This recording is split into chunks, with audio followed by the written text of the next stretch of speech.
じゃないです。外国人です。なんでこんな日本語喋れるんよ。8歳から日本にいるんですよ。でそれで普通の学校入れられる。日本語わからない。皆さんこんにちは、モナです。わーって入れてな、これ。これね、効果音でテンション上げるっていう。今日は何ですか、あいさん。今日は今日はですね、外国人である私が聞かれる、よーく聞かれる、いやもう何回目ってほんまにもう聞かんといてって思ってしまうようなことを第5選、5選かな6かなわからんけど、とりあえず答えていきたいと思いますので、ぜひ見てください。1問目、ハーフですか？ほんまに聞かれる。ほんまに聞かれる。違いますって言います、いつも。で大体の人みたいな、どう見てもハーフやみたいな感じで、ハーフじゃないです。皆さん間違えないでください。外国人です。ネパール人のママとネパール人のパパから生まれた私はネパール人です。ネパール人です。最近日本とか東京にはよくね、ネパール人の方見かけるんですけど、日本がねオープンしたらしい。扉開けたーってなったらしい。外国人の方に向けて。コロナ落ち着いてってことの前ぐらいから就労的な、日本は若者が足りないから働くのとか、外国人の方をこう招き入れて仕事だったり勉強だったり、ネパール人の方も日本に今たくさんいます。これ聞かれるかな。ネパールってどこは聞かれる。聞かれる。それは聞かれる。どこ？アジアみたいな。いつも答えるのはインドがあって、うちのいつもの説明の、こうインドあるじゃないですか。こうちょこってなってるとか、インドがあってで上にこうドンって中国があって、そこにこう挟まれてるこっち、こういう斜めの形をした国です。まあ私のこう見た目とかですごい海っぽい青空とみたいな感じなんですけど、海はありません。ネパールは。ネパールって海ないの？ない。陸国で山に囲まれてる国なの？そう。エベレスト。エベレストか。エベレストもネパールです。世界トップ12とかの山々が全部ね、ネパールにある。そう。マジ？そう、めちゃめちゃある。でネパールっていうとやっぱりみんなよくあるのはみたいな、三角の旗ねみたいな。この世界全体の中で唯一ネパールだけがギザギザした旗。これは横にすると山やね。だからそれの象徴やね。これも絶対聞かれると思う。はい。ネパール語喋れる？いつもめっちゃ言われる。でもいつから日本におるっていうことにいつもまずなるかな。ネパール語が喋れるの前に、なんでこんな日本語喋れるんや。だいたいやっぱ大阪人がボケるよね。ほんまにめっちゃ頑張りましたみたいな。すぐ近くにいる友達がいたら、いやこの子が教えてくれましたっていうのは絶対。実際のこと言うと8歳から日本にいるんですよ。小学2年生。ネパールはこう飛び級とかもできたから、ネパールでは小学4年生で日本に来て、年齢ごとにね学年変わるやろ、日本って。こっち来た時に小2の終わりだった。もう超普通に一般のその地区の学校やな、みんな行くの。そういう学校にポーンって入れられて、公立のね。そう。ネパールは貧困がすごいあるねんな。学校通える子たちと通えない子たちっていろいろあるけど、私は恵まれたことでちゃんと学校行ける家族ではあって、お金もちゃんと払ってもらって行けてたから、その学校内では基本的には全部英語。学校門の中から入るともう英語しか喋ってダメですよだし、例えば宿題忘れたとかネパール語喋ってるとかって、そういうのが見つかって先生にもうバチコーン殴られた。やば。鉄の棒があってやってしまったら、まず普通に外に立たされる。こうスカートあんねんけど、こうスカートをこう持ち上げてって言われるのよ。でこうピッてこう持ち上げんねん。そしたらここが出るんやけど、ここのとこに鉄のパイプでパーンって。これガチ。マジ？ガチ。でも日本でそれしたらもう大問題になっちゃうわ。そうね、ネパール普通だったね。耳こうやって外に立たないといけない。なんなんだろうこれ、懐かしい。今思い出したわ。こうやってずっと外で立たないといけない。耳をこう掴んでとか、耳掴んでスクワットみたいな。スクワット、そう。耳掴んで？そう、耳使ってスクワット。懐かしい。今日本にいるからさ、そういう何これってなるけど、あとネパール語喋ったらダメ。ネパール語はネパール語の授業がある。ネパール語の授業があるときはネパール語喋っていい。国語って感じ。通学、社会、理科全部英語でやる。行ってた学校はネパールの私立なの？それとも公立なの？私は多分公立行ってたかな。私はでも公立行ってた。どっちも共通してそんな感じなんだ。絶対英語で。絶対英語のとこが多い。だから日本来た時は、その日本語はほんまにこんにちは、おいしい、ありがとう、このぐらい。マジで？私来た時そうで、それで普通の学校入れられる。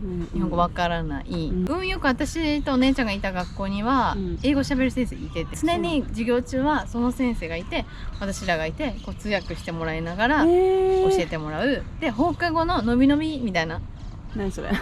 ないなんか放何課後終わった後にあるクラス堺ではあってんけど、ないお母さんたちが帰ってこない遅い方とかはもうちょっと学校で時間を過ごして、あ、学童ってこと？あ、それかものびのびって言うねんけどいやそれは多分そこの学校そこしか知らのな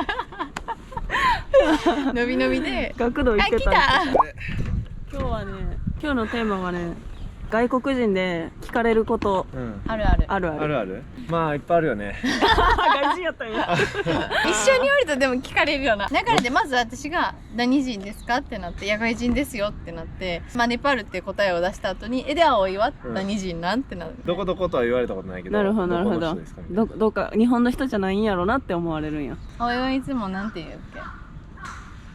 長野の人です。ごめんねお邪魔して。じゃあね。ありがとう。お疲れ。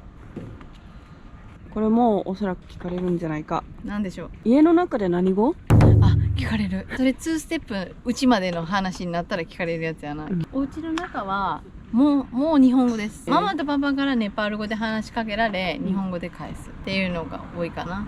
日本に来てからはずっとそれだったけど、2018年にミスネパールって私がネパール行って、でその時に忘れてたネパール語が蘇り、で今最近は結構おばあちゃんとかとも話すことも多いから、結構ネパール語で話すようにはなった。あとネパール語喋ってああ、喋ってね。喋ってめっちゃ言われる。たまにイラッとくるこれはあると思うで、ハーフの皆さんかそうなんや外国人の皆さん、うん分かったってみたいに日本語喋ってって言われたらはってなるなら、基本的にはご迷惑なので聞かないでください喋れるんやけど、喋れって言われたら何喋ったらいいっていう。じゃあ聞きたいときはさ、トイレどこですかってネパール語で言って。あ、正解。その質問がいいね。答えやすいよね。挨拶は何とかネパールの食べ物ってどんなの？聞かれる。カレーですね。カレーっていうと日本だとルーのさカレーをイメージすると思うんですけど、基本的にネパールは朝昼晩カレーなんですよ。っていうとさ、もう朝昼晩カレーをイメージすると思うんだけど、違うね。米があっておかずがあるやんか。そのおかず内がいろんなカレーなの。例えばサグカレーっていうとほうれん草とかのカレー。カレーなんやけど具が多いね。ゴロゴロっとしたスープが少なめの。でほうれん草があって、じゃがいもカレーがあって、トマトカレーがあって、でピクルスみたいなちょっと辛い系のやつがあって、でそれをご飯とこう混ぜて食べるの。あれかな、なんか日本人がさ、全部醤油味でも別にいいって思うような感じなんかな。でも醤油って味1個やん。うん。だから全然違う。あ、違うんか。天津飯と麻婆豆腐とあー。酢豚とはいはいはいはい。でカレーとシチューと食べてるような感覚。あだから全部違うやん。うんうんうんうん。全部違う。あ、そうなんや。そうそう。あとね、もう一個ね、そのカレーっていうと、うん。日本の米ってめちゃめちゃ美味しいね。結構いろんな外国人いると思う。日本のご飯ってめちゃめちゃ美味しいね。ネパールは米とかもインディカッシュって言って細い米だから、基本的には米だけでは味はゼロ。だから野菜とかとおかずと一緒に混ぜて食べる。今は何でもある、ネパールも。昔は結構なかったけど、今はだからパンとかフランスパンも買えるし、あそうなんだうんいろんなものが最近はある。いや面白いで、日本と全然違うからな。難しい話をちょっとすると、ネパールってほんまに国狭いんですけど、民族が200種類以上ある。やば。深いで、今から話したら話したら止まらんで、止まらんよ止まら。なんそう、200種類以上の民族あると200種類以上の言語があるね。言語も違うん違だう。。ネパール語っていう、ネパール人でネパール語っていう公用語はある。だけど地域によって標高も違うねんな。北の方ヒマラヤって8000メートルやんか。タライって言うと赤道に近いねん。つまりめちゃめちゃ暑いねん。こう斜めで、この辺がヒマラヤで、この辺がもう赤道付近みたいな。だから本当に飛行機2時間ぐらいで一番寒いとこから一番暑いとこ行けんの。すごい。めっちゃすごいね。私がこれはマジミスネパールの時に聞いた話で、自分もやっぱり自分の国のこと知らないことまだまだ全然いっぱいあるけど、めっちゃ感動した。その、やっぱりバケーションどっかお休み行こうってなるとさ、みんな暑いとこ行く寒いとこ行くってどっちにするってなるけど、ネパール来ればどっちもあんの。確かに。マジで。なんなら寒いってもう寒いの兆候があるし、暑いっていうサバンナナショナルパークみたいなのがあって、ライオンとか白い虎とか会える。すごいね。それを聞いてマジですごいと思ったし、自然が豊かだから、挨拶はナマステです。インドと近いから、インド人の人はネパールの人とこうなんか顔も似てることも多いし、インドもナマステやね。挨拶は似てるんやけど、ネパール語のナマステ言うと本当はナマスカールやね。ちょっと似てたりする単語的に。ネパールの中で200民族あって言語も違うって言ってたけど、通じるっちゃ通じるの？通じない。ネパール語は通じる。ネパール語をみんな話せるからネパール語で話すけど、それぞれが民族用語を話し出したら全然分からへん。あ、そのレベルで違うんだ。全然分からへん。訛りとかじゃないんだ。琉球の言葉って分かる？わからん。分からんよな。もうそのぐらい違うかもしれない。そうなんや。でも単語で例えばお父さんとかネパール語だとブアって言うねんけど、おじいちゃんだとバーやねん。お母さんがマム、おばあちゃんがマーやねん。インドの方でもおばあちゃんとかはマーやねん。一緒なんだね。そう、一緒。お母さんとかもマーって呼んだり、そうなんか似てる言葉は多い、でネパール人の方はほとんどがインド語がわかる、ヒンディー語。テレビつけると番組はだいたいヒンディー語やねん。ボリウッドってわかります？そのなんか踊る系のドラマとか、インド映画ね。そうそう、インド映画基本的にネパール人はみんな見てるし、喋れる人が多い。で留学もインド近いからインド行ったりする人が多いし、ちっちゃい時から私もボリウッド映画をめちゃめちゃ見てるし、だから私も一応インド語はわかる。あ、すごいね。そう、同じ民族で文化が一つだから結婚式の仕方も違うし衣装も違う。違う民族と結婚するとなると成り立たないことが多くて、だから同じ民族の人と結婚させたいがあるみたい。今は結構もうだいぶ時代もね変わってきて自由な家族も多いけど、やっぱりおじいちゃんとか私も向こうに帰るとやっぱり言われる。ああ、そうなんや。日本も昔そうだった？そもそも日本は民族一個だから。でも日本人でもさ、侍の人たちと身分みたいなね、農家民族とみたいな、ああ、その時代まで行くと多分家と家のつながりを作るための結婚よね。だと思う。そうやね。その感覚がまだ残ってるとこはある。すごいある。そうなんだね。それこそ山の方、ネット環境とかこの現代についてきてないとこってすごくあるし、一番結構有名なのだと女の子が生理になるやんか、でこの生理になるのは汚いものっていう風に扱いされて、そうなんだ。そう、ティモジュっていうね、ティモジュっていうのは触ったらダメっていう意味やねんけど、それになった女の子は台所とか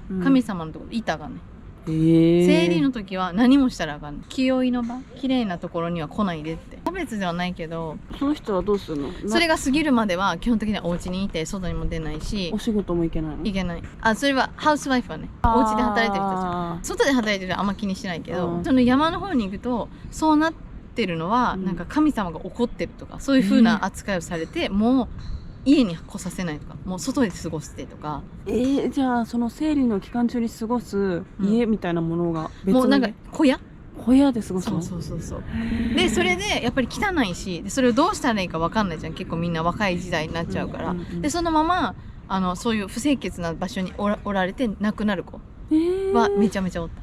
そうなん？そう、これはマジで調べたら出てくると思う。結構衝撃だね。衝撃でしょ、実際こうボランティアとかでネパール人でもその、私たちみたいなこう若くて海外行ったり勉強したり、こう知識があってそういうことが山の方でまだ行われてるっていうのはやっぱり知ってるから、ボランティアであっちまで行って、そういう生理っていうのは自然なことであって、誰でもあることであって、何も汚いものでも何でもないから、それをどうすればいいか、だから生理パッドをこう手作りで作って、作り方を教えたり、なるほどね。そう、作り方を教えてそれを変えるんだよみたいな。なんか知識がないからただただ血が出てくるみたいな感じになっちゃうの。そうそれをやっぱミスネパールの時の話だけど、それをボランティアとして行って、でその女の子のそういうのが当たり前であって、なんか教えに行く。日本なんか赤飯炊くのにね、喜ぶよな、普通。お祝いね、そうよね。確かに日本も赤飯があるわ。あと私の場合はなんで関西弁なんてなんで関西弁なんはめっちゃ聞かれる。出身どちらでしたっけ？大阪でございます。堺です。いや、たまたまです。大阪にいたのは。気づいたら大阪弁を喋ってました。でもさ、東京来てだいぶ私標準語になったやん。ハーフだろうが外人だろうが、やっぱ大阪住んでてこっち来たら大阪の魂捨てたよねは言われます言われます。捨ててませんということで皆さんちょっと勉強になりましたでしょうか。ネパールのことは私も知らないこといっぱいあるんですけど、なんかどんどんまたいろいろ皆さんにお伝えできたらなと思ってます。はい、ではなんだっけ、いいねと思った方はグッドボタン、これなかなかやらへん、あかんなとは思って、もうちょっといいの出してっていう方はコメントしてもらったら次回出せれたらと思います。では皆さん、今回もありがとうございました。Have a nice day!